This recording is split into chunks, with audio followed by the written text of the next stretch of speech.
Hi everyone, I am Rebecca from ChemKnits, and in this episode of Dyepot PS, we are going to play around with a bunch of different Dharma Acid dyes and dip dye some yarn in them to see if they will break.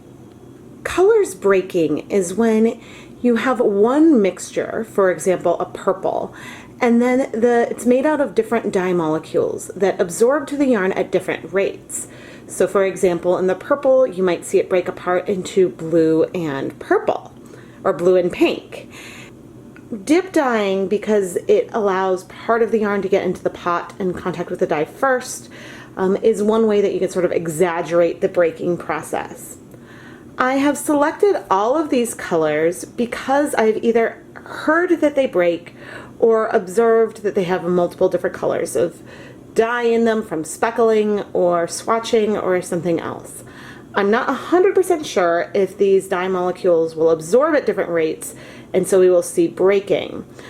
Unlike food coloring, where I can just look at the ingredients, there has to be a little more intuition, I think, with acid dyes, because there are a lot more compounds that can go into these colors. But I am very, very excited to give all of these a shot. In order to give us the best chance of seeing some breaking, we are going to use Knit Pick's Wool of the Andes worsted weight yarn today. This yarn is 100% Peruvian highland wool, and in general, acid dyes strike to it a bit slower than they would a superwash yarn.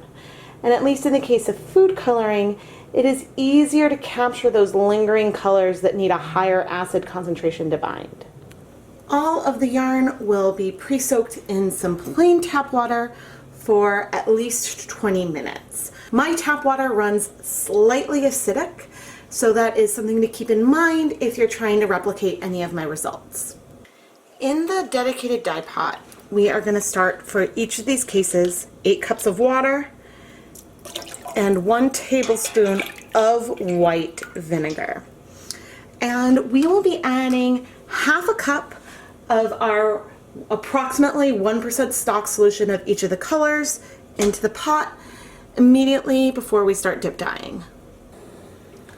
Half a cup of dye is approximately 118 milliliters, which would be about a 1.2% on weight of goods for the colors that we are starting with, which means ultimately that there's about 1.2 grams of dye per 100 grams of yarn. My stock solutions are approximate. There might be slightly more or slightly less, but that is the starting point for all of these colors. We are going to start with Delphinium Blue. This was one that I added onto the list a bit later because I just noticed how wonderful it looked like. It had multicolored speckles, and I thought it was worth giving this one a try. Plus it shares a name with one of our favorite food colorings that also breaks. And I've added the dye, stir things up, and we are going to start dip dyeing our yarn. I really don't know what kind of rates I will need to use with these colors. Again, this is all very, very new to me. I might need to add more acid. Yeah, it's going to be a different feel than when I am using food coloring. But one thing you can always watch for is when you start to see a different color towards the end than you might at the beginning. Now, I'm watching to see if anything absorbs. I did see both red and blue speckles in with this color, but that doesn't mean that they absorb at different rates. And so that's part of what we're going to be looking for here today. I'd say so far, looks like we're getting this beautiful, beautiful color on the yarn, but I'm not sure if we're seeing any breaking. I also, unlike when I'm doing this with, say, food coloring, I'm not sure what color to expect at the end. With food coloring, usually you see the reds hit first and then some other colors hit towards more towards the end. So this is all just sort of a learning experience. And right off the bat, I am not actually seeing any breaking. I think we're getting a beautiful, beautiful gradient here. And I'm now going to add that last tip of the yarn and sort of shake it in. So I think we got this beautiful, beautiful yarn, but I did not see any breaking here like I did when I was speckling. Before we add more acid, I'm going to go ahead and let this simmer in the pot for, I think, 10 minutes. But before we start waiting, I would like to take this opportunity to give a shout out to Christina Doucette, Karen Siegel, and Ada Lai, and the rest of our Fiber patrons. You'll see some of their names going across the screen now. Patreon is a platform that connects viewers with content creators that they really enjoy, and they are able to support these artists like me, so that way we can keep producing really, really fun content. I would like to thank all of the patrons for supporting the ChemKnits Tutorials YouTube channel, and if you'd like to learn more, you can find a link in the video description, iCard, and comments. We have so much fun, and you really should come and join the Patreon. Let's check on this little gradient after 10 minutes. I would say that actually most of the color has cleared from the pot, but I am going to go ahead and add another, just another 1 tablespoon of white vinegar. When I have to increase the amount of acid at the end, that means that I will be starting with a fresh dye pot for each color, but I might be saving up some of this extra water for a leave no dye behind video later. Okay, those 10 minutes are up. I'm going to remove the yarn. The dye bath is mostly clear. Maybe there's a hint of color, but now I'll set that aside. Now I'm going to go reset, and we'll start with the next color. All of the dye stocks I mixed fresh for the filming of this episode, with the exception of Deep Purple, but even that dye stock is only about a month old. Deep Purple was a last minute addition, and alright, we do not quite have half a cup. We've got a little bit less, but we are using what we have left. Okay. Alright, and let's start dip dyeing. This was a last minute addition because in some videos that I was filming, I observed some really, really subtle breaking with it. And I'm not sure if I'm going to be able to capture that. Sometimes when you see me moving the yarn in the pot, that is because I am attempting, I'm moving the yarn around because I am attempting to sort of keep things, to give as much of the fiber access to the yarn as possible. But I have a feeling it might be rather hard. I mean, I feel like it's getting more blue, but maybe I added too much. Maybe I'm going a bit too fast. I'm not entirely sure. Again, like, I don't exactly know how all these colors break, but you can, maybe you guys can't see. I am seeing some blues sort of come up at the end. And in there, okay, I am starting to see, we're going to go ahead and add the yarn. Okay, you see that subtle blue there? That's what I saw on the yarn before. And so this is very, very subtle breaking because there's a lot more red in that purple than there is in this purple, and we have something that's broken. So now I'm going to let this sort of stay at low heat for 10 minutes, and then we'll come back. This is, again, very subtle, but I would still argue that the colors have broken. And I'm seeing some hints of red that were left have gone onto that lighter section, but there is some element of that blue there. Let's go ahead and add another tablespoon of white vinegar just to help those last colors absorb. Yeah, now you can see some of that like extra blue. And yeah, we'll come back in about 10 minutes. All right, with the addition of that additional vinegar, we are basically clear. I'm gonna set this aside so it can cool off until we wash it. I am not planning on showing the washing of all of the yarn from today, but I will let you guys know if any of them bleed significantly during the washing. Next on our list is sage leaf, which from the powders looks like that it does break, but I have also used it in a situation where it looked like it maybe won't. I did hear that this color breaks, but I don't know if the people were talking about the powder or, you know, a more immersion-based situation. Okay. Let's start dip dyeing.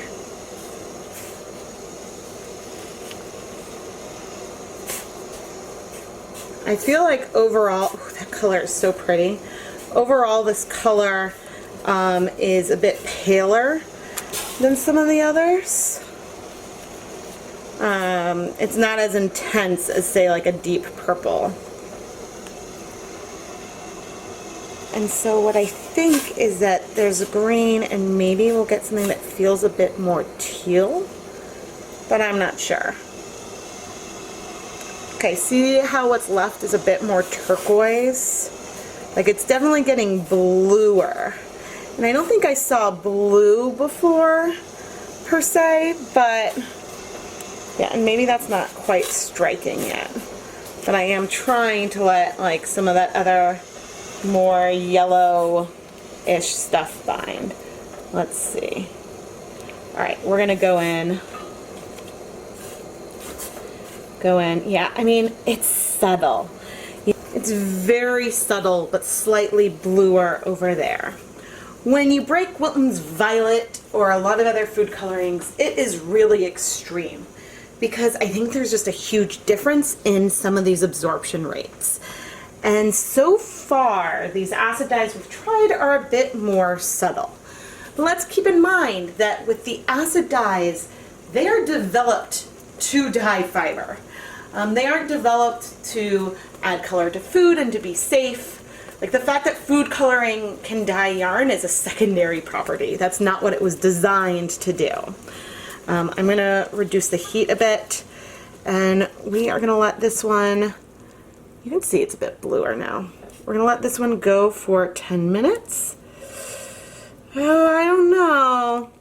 I mean, it definitely feels like it splits, but this also does sort of feel like a gradient of mostly one color. But we will evaluate all the breaking at the very end. Our 10 minutes are up, and in fact, yeah, the dye bath is clear. Again, like I see a hint of blue, but this does not look like as broken as we get with some greens in food coloring. I'm actually going to reuse this pot for our next color. Our next color is Purple Pop, and this is the one that has possibly had the most dramatic breaking that I've observed so far, at least.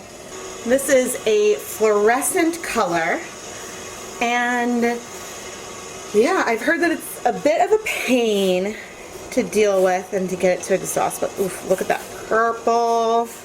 You can already see, maybe not, some pinks wicking up. Oof, I think that this is beautiful. And already I feel like I am seeing less blue here, but I'm going to try to go slow. I hope that we can see this with dip dyeing. Oh yeah, look at how much pinker that end is, then the first. I think that this is gonna be our sort of gold star. Check out that pink. This, my friends, is some breaking, but I do want,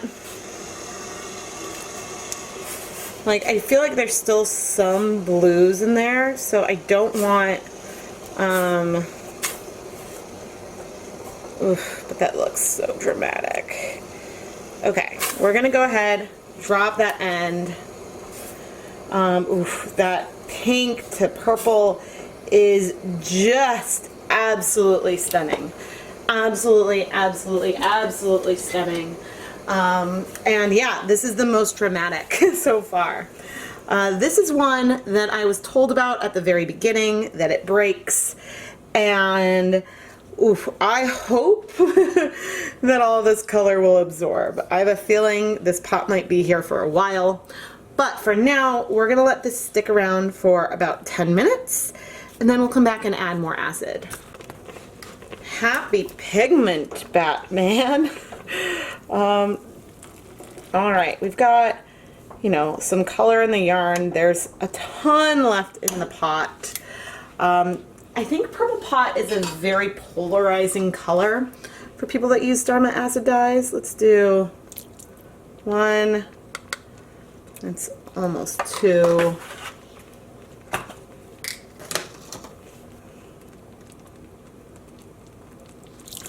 3, 4, 5. Good fair bit of acid in here, so that way we can hopefully start absorbing the rest of these pinks. But as I was saying, purple pop is one of those colors that people either have on their can't live without it list or want to live without it list, because getting the colors to absorb and the amount of bleeding can be frustrating to people.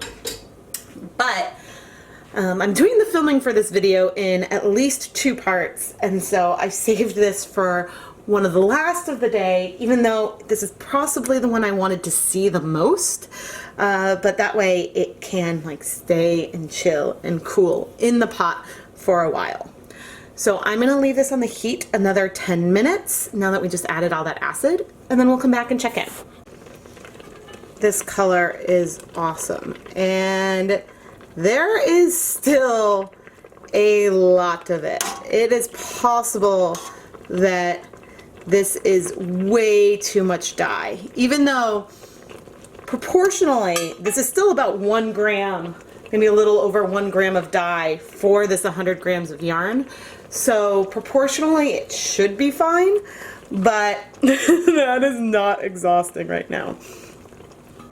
I'm gonna go ahead and put the heat on low, so we're just below a simmer, and we're just gonna, yeah, let's go ahead and just add a good old huge splash, I'm gonna need more vinegar, splash of white vinegar, just to help things out, and I'm gonna go ahead and let this sit for 20 minutes.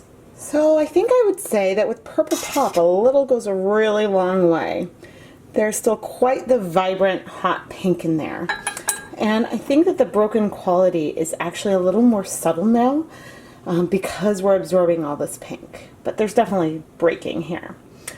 I'm going to turn off the heat completely and let this slowly cool off in the dye bath. And if we don't absorb, you know, if it gets completely cool and there's still a ton of pink in there, then I will probably reheat it back up with a nice old superwash yarn mop to absorb the excess color.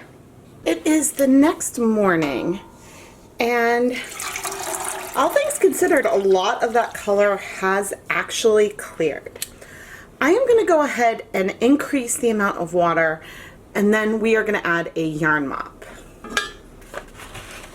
But first, we're going to do another healthy splash of vinegar. I did not measure the amount of water, but I just want to make a little more space in this pot as we start heating things up again for our yarn mop.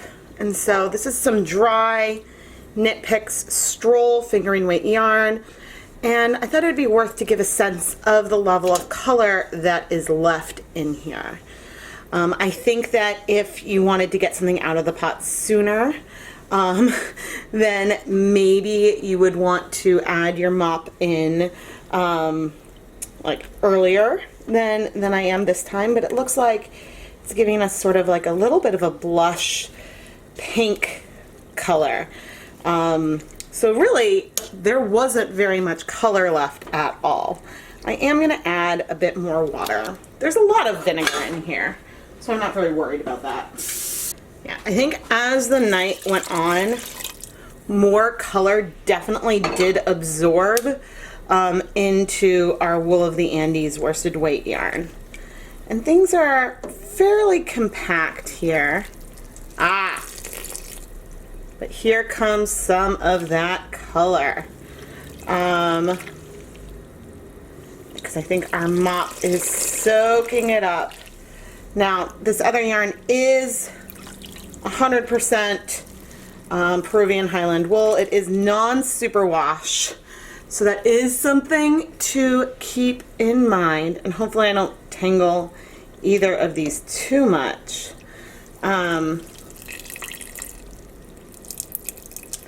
But my hope is that not only will this yarn mop suck up that excess color, but we can also have like a cool, at this stage, like a pastel tonal that I think should be really, really nice. So I'm gonna let things heat up a little bit and then I'll come back. Oh man. Oh man. Okay, so I sort of forgot about it.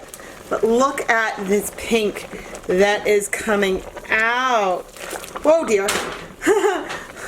That slipped out of my fingers. Yeah, I am glad that we heated things back up because clearly the amount of color that it absorbed was fairly deceptive.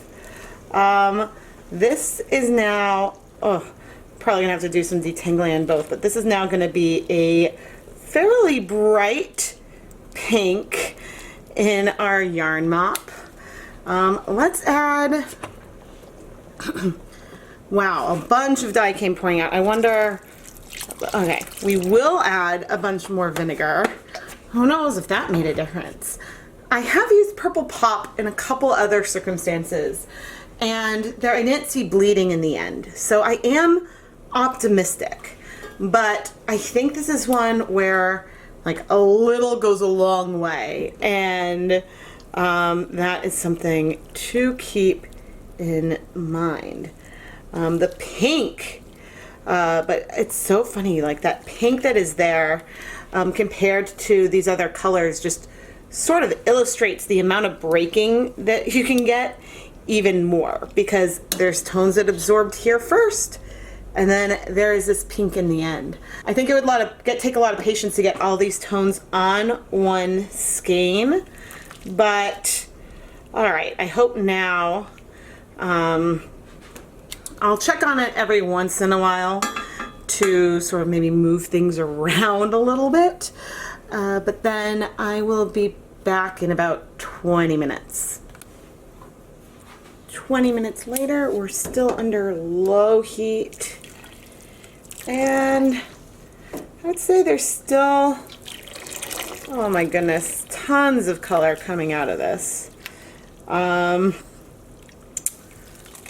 do wish, I think one problem is that since it doesn't just have the ability to move freely, if I had more water, maybe this would be a little easier. But hey, this is hopefully saving us time with the washing. I'm going to turn off the heat and just leave this to cool completely. Before we go and wash these really nice skeins of yarn, I did want to sort of show you guys what is left in the pot. There's still a bit of pink, but there's no question that most of it is in the yarn. Next up is Avocado. At this point, I'm using dye stalks that I mixed 2 days ago. There's our 1/2 cup of dye. I did make sure to shake up the bottle. Whoops, and I noticed that there was some brown sediment in this color in the dye stock container. But let's start dip dyeing.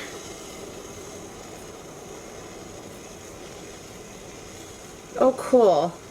The color is less bright. The dye in the dye stock definitely felt fairly bright. This is a color that was one of the first ones I bought from the Dharma line because I was told that it breaks. But again, in doing this whole video, there is a huge, I guess, chance or possibility that I'm not starting with enough acid. We might see more breaking or something if I was to use superwash yarn. I don't have as good of a feel, and red number 3 with food coloring strikes so quickly to yarn that that I know I don't need very much acid in there at all. Yeah, so the runoff is definitely looking bluish to me. I really like this color. Oh yeah, I'm seeing, so when I dip in, you can see that looks a little bit more blue, but there's definitely some of the non-blue left in the yarn, which is why I am going so slow. Like there's a lot of color left, but I'm almost here at the end. I'm just gonna look. Yeah, I mean that color definitely feels teal. I'm trying to see. All right, I am going to go in. Ooh, that is pretty. That is really pretty. Yeah, there is no question that I would call this some breaking. Like this has far more blue in one end than the other. And so at this stage, I'm gonna have this on low heat. I'm gonna let it sit for 10 minutes and then we'll come add more vinegar. Okay, it's been 10 minutes and I would say, well, we've absorbed most of that color except for a little bit of brown. I mean, you see the breaking on paper towels. I would say it's fairly subtle overall, but let's go ahead and add another 2 tablespoons of vinegar. Almost all the color is in there, but more vinegar won't hurt. And let's go ahead and give this another 10 minutes, just so that way everything else can absorb. It has been about 10 minutes and there's a hint of yellow left, but I would say otherwise all of this color is in our yarn. So I'll set it aside to cool and wash. Next up is Twilight Gray.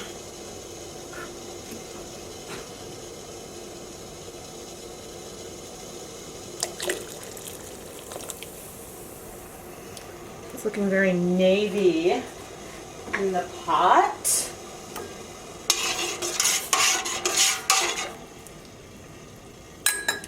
All right, let's see how this one looks. Huh, it's actually reading a lot more gray to me than it did when I initially swatched it. And by swatching, I mean that I took it and put it on just some of the powder on some yarn.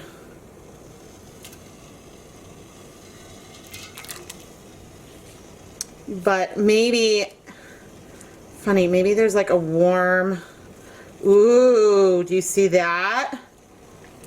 Ooh, do you see that purple?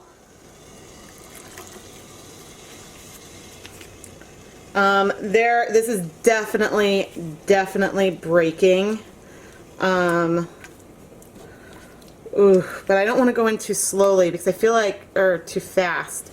There's definitely, yeah, you can see that purple runoff. And as I pick it up, like those purple tones are going down in the yarn. So maybe when I've been saying like, oh, this looks gray, oh, look how purple that is. Oh my gosh, yeah, that's like a violet end. But it's just this gray that's coming out. It's sort of like, it feels almost like a blue steel or something. It's a very, very pretty gray, but there's definitely this reddish finish that I think, yeah, I think I'm going to go ahead and add the end in. But oh, that is fun and very different from a lot of the stuff that we've seen over the years. Hopefully most of the bluish stuff has absorbed, but ooh, I'm loving this. All right, let's keep it on low for 10 minutes, then we'll come back and add more vinegar. I cannot get over how absolutely stunning this is. And basically all of the color has absorbed already. But, I mean, this broke is like a, ooh, I'm not even sure what to call that blue, maybe like blue steel to this purple. And that's just awesome. I'm going to go ahead and add 2 tablespoons of white vinegar. I'm going to pop the heat back down to low and we'll come back in 10 minutes. I cannot get over how deep and beautiful this is. I think Twilight Gray, and that water is clear, might now officially be one of my favorites. I cannot wait to play with this more. Last but definitely not least is the color Espresso Bean. This color was another last minute addition to this video when I noticed it breaking while using the dry powder. I think this color is overall warmer than the Twilight Gray, and it's overall felt very purpley to me so far. Ooh, check out that deep color. I've actually mixed the 2 of these on some yarn before, but I haven't really ever played with either of them on their own. I'm still just seeing a lot more of that deep purple. I should go a little slower. Yeah, so far I'm not feeling anything like breaking here. I do feel like the Twilight Gray was more extreme than the Espresso Bean, and I'm not sure if I'd heard anything about this one breaking before. It's definitely getting like pinker, but I'm not sure if that's just, in this case it might just be a dilution thing versus a breaking thing. One easy way to look at and see breaking is if you have a wet paper towel and you put like a drop of dye on it. So in that, like with the avocado, you see sort of like a bluish halo, which I don't think I entirely captured earlier, but no, it's present. Is that getting redder? It's hard to say. This one I just feel like I'm getting more of a dip dyed gradient so far. I'm trying to be like really slow. Clearly, of the colors, this is one of the way more saturated ones. So let's see. I mean, ooh, that is looking more pink, but again, with a brown pastel, I mean, that is feeling like maroon-ish. I'm gonna go ahead and drop it in. I'm not sure if this will feel broken versus just really being dip dyed. Sometimes it's just a little hard to tell, but either way, these color differences are beautiful, and I like what's happening. So we'll be back in 10 minutes. Oh yeah, there was a lot of color left in there. I don't know if I would call this broken. There's some hints of a rose pink at the end, but it feels a little bit more like a saturation thing. I am going to go ahead and add, even though it's basically cleared, another 2 tablespoons of white vinegar, just so that way we can really set the color, and we'll leave this in another 10 minutes. Now I'm about ready to remove our espresso bean color, and all of the dye has cleared. But for comparison, you can see just how much deeper the color is with the espresso bean than it was the Twilight Gray. But I'm going to go ahead and wash all of this yarn off camera once it has cooled completely. If you're big ChemKnits fans, and given that those of you watching this first are ChemKnits patrons, you've seen me wash a lot of yarn in my videos. Here we have the Delphinium Blue, and I forget if it's dark purple or deep purple, but they really don't seem to have any bleeding. So I will be rinsing all the yarn in some just below room temperature tap water, adding some clear dish soap, which sometimes helps with the color bleeding. And then after the soap is rinsed back out, I will put the yarn through my spin dryer and then hang it up so it can finish drying. Now, so far, the one that I am expecting to bleed is probably the purple pop. And so I might come back and talk about that a bit more if it does or doesn't.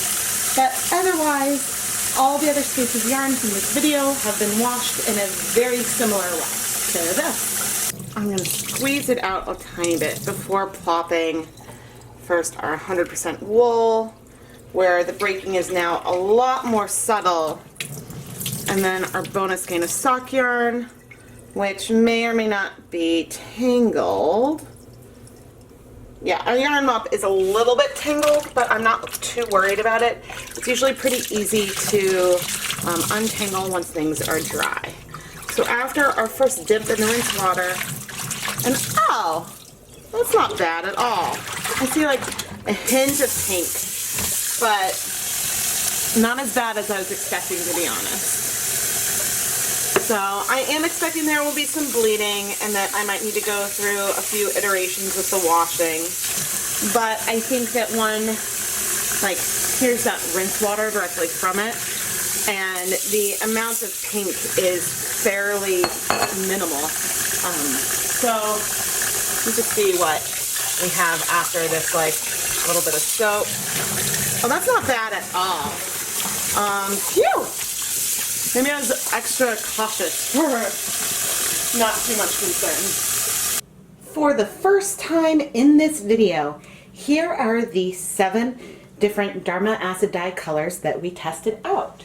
From left to right, we have Delphinium Blue, Deep Purple, Sage Leaf, Purple Pop, Avocado, Twilight Gray, and then Espresso Bean. The color breaking that we saw today is not nearly as dramatic as what we see with Wilton's Violet food coloring. But let's keep in mind, I've been dip dyeing to break food coloring for a long time, and I have a set of conditions that worked perfectly for maximizing the color breaking.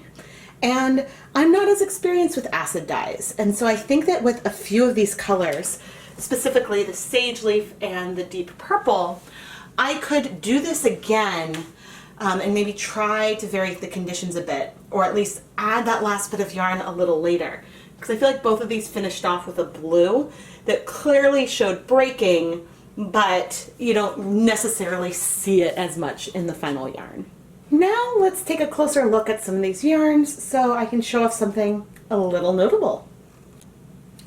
I would say that we definitely had some breaking in the Delphinium Blue. There is more red in the blue at the beginning than there is at the end. But check out this tie, which is probably superwash. And that, my friends, is purple. So clearly the amount of red is really minimal, but I do think that maybe with some different conditions we might be able to maximize the breaking a bit more. I had already pointed this out in the Deep Purple, but these blues that are significantly less red are definitely there. This is very reminiscent to the breaking of grape Kool-Aid, and yeah, I love this color so much. Here is the Sage Leaf. In the pot, I definitely felt like I saw a lot more blue at the end, but given that the final color is so much more pastel than the original end, therefore it's a little hard to say if we really do see breaking here or not. Purple Pop has some dramatic breaking. which is honestly a little hard to see because, I mean, both colors are so bright. But there's no question that the first end that went in has more blue with a pink finish. All of these colors started with a half a cup of our 1% stock solution. And that was way too much color of purple pop.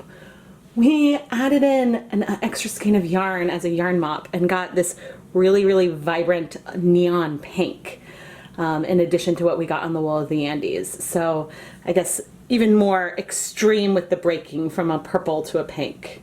One of the things I ultimately love about the purple pop is that the breaking is pretty much in the opposite order of what we see with Wilton's Violet.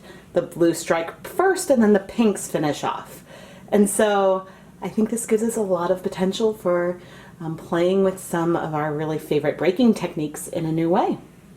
But seriously, less is more with this color. Less is more. You do not need a 1% DOS with purple pop. In Avocado, I would say that we've got a lot more yellow in one end, and the finish is a little bit more blue. However, again, this is a really subtle kind of breaking because the overall color saturation is so different, and they're both ultimately greens. The purple pop was extraordinary, but the breaking that we got from Twilight Gray is awesome. So we have this lavender finish with this sort of marine blue, almost teal color at the other end. I mean, maybe it's like a steel blue. Oh, I don't know. It does have like a tiny bit of yellow in it, but there's no question that these are two different hues here on this yarn. And just the whole thing is stunning. Finally, we have Espresso Bean. And I would say of all of these colors, this is the one that gave us the deepest level of saturation from our, I think, 1.2% depth of shade that we had going on here. We definitely have, I would say, sort of this brown with a mauve purple finish. But the question is this broken, or is purple just the dilute color of this brown? And I'm leaning towards the latter. There are definitely, if I look through this, a few different hues in here. So over here, you know, we have some more gray pieces. Like, I do believe that there is breaking within this color, but maybe not dramatic with the dip dyeing.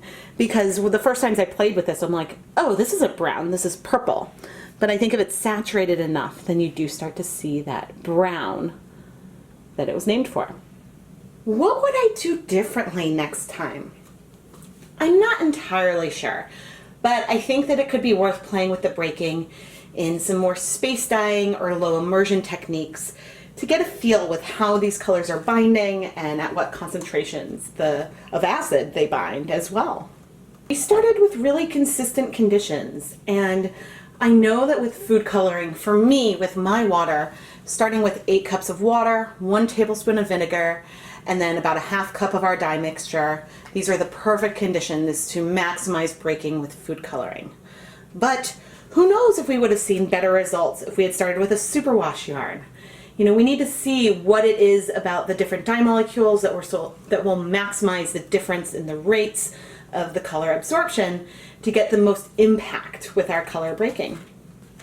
Today we were looking at a bunch of pre-mixed colors. These are ones that I either saw that they had multiple pigments in them from just speckling or something of that nature. But we could also start trying to combine these different acid dye colors to see if that gives some other kind of levels of breaking. Because again, there are a lot more, I'm at least assuming, a lot more dye molecules in commercial dyes than there are in food coloring. And so I think by mixing different colors, maybe you could get some really fun breaking results. What commercial dyes do you like to break? Let me know in the comments if you have any favorites. I am Rebecca from ChemKnits, and once again, I would like to give a huge shout out to all of the patrons for supporting this content and really inspiring me to try out this project. If you would like to learn more about becoming a ChemKnits patron, you can find a link in the video description and iCard. Patrons get early access to a new video every month. They can get behind the scenes sneak peeks and early advance notice of shop restocks and more. And really, the patrons do help influence the direction in which videos I prioritize as I'm working on my filming schedule. The single biggest thing you can do to support the ChemKnits Tutorials YouTube channel is to subscribe and turn on notifications. I post brand new videos every Tuesday and Friday morning, 8:30 a.m. Eastern Time, and you really don't want to miss any of them. In addition to the regularly scheduled videos, I do frequent unboxings and live streams and bonus videos all along the way, and so you really don't want to miss any of it. Thank you so much for watching.